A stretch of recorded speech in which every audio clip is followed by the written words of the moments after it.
I'm Balde Garza, and as most of you know, I have declared my candidacy for judge of the 229th District Court. I want to share just a couple of things about me to introduce to you some of the things that I've done that show my experience, my lifelong experiences. At the end of the day, this campaign is about experience. It's a very important position and one that we take serious. And I wanted to introduce myself to those people that do not know me, because I know many of you out there do not know me, probably have never talked to me. And by the way, at any point, anybody can call me, and if you want to visit with me, if you have questions of me, I'd be more than happy to meet with you, go to your house, whatever it takes, so that you can have an opportunity to meet me and ask me questions about whether it's my service, my role as a lawyer, or as a former mayor. As you know, in my announcement, I stated that, among other things, I'm a husband, I'm a father, I'm a former all-state football player, I'm a Rotarian, and I'm a lawyer, and also a mediator. And I wanted to share just a few thoughts about some of the things that I have done over my life that I think are significant for what makes me the person I am today. When I was in school, I lost my father when I was 3 years old, and my mother raised me by herself. We were very poor, and I was not the smartest kid in the class. I was average. But one of the things that I learned early on was my love of sports. I was a big Cowboy fan, and I love sports. So I got involved in sports. And in high school, I played football and basically track. As I ran track, I was kind of like a big guy. I was close to 200 pounds because I was an offensive lineman in football. These are a couple of things that I cherish because of what they mean, first to our school, and to me personally. The importance of this to me are the fact that the people I came in contact with, like Walter Watson, or like I do in my announcement when I talk about Coach Perez. Oscar Perez was my football coach, and he was the one that inspired me and told me that he thought I could go play college football in a small college.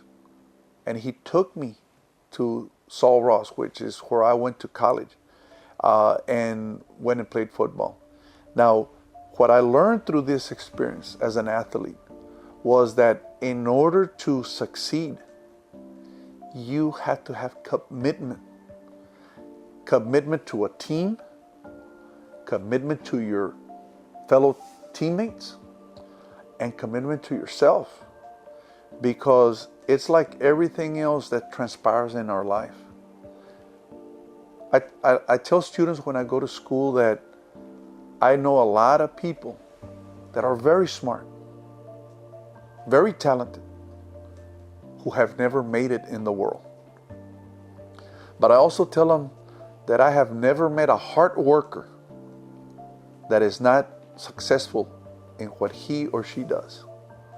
And that's what sports has meant to me, the importance of it as far as the work ethic, that if you put in the time and if you work harder than everybody else around you, you will receive a reward, whether it's on your job, on the football field, in the band, whatever it is.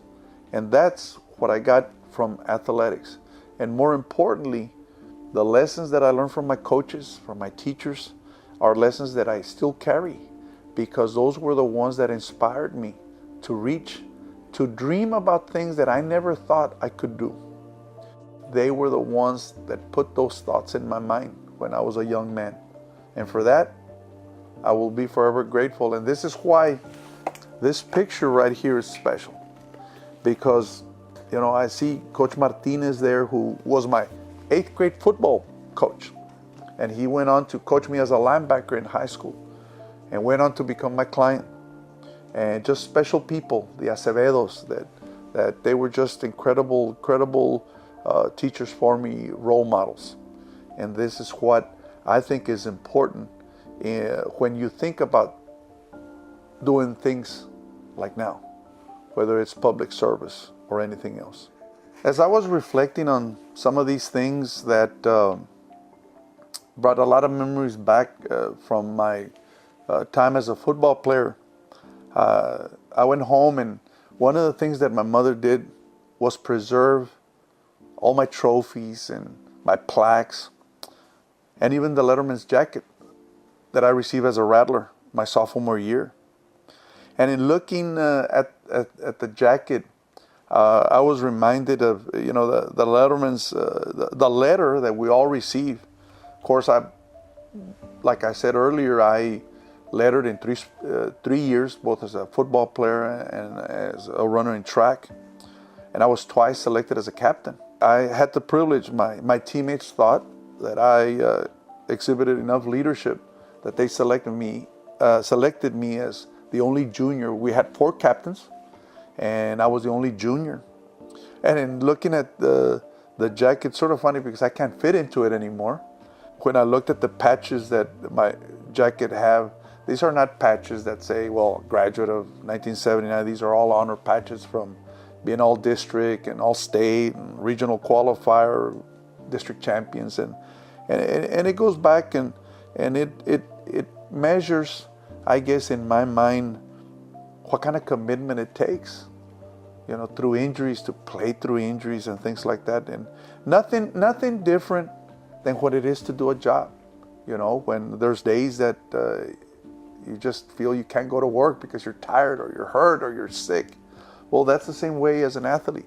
You have those days when you don't want to practice, but the ones that get up, the ones that go to work, the ones that keep on working, those are the ones that go out there and excel. And so these are fun memories and things that I hadn't thought about in a while. So I wanted to share that only because that's part of what makes me.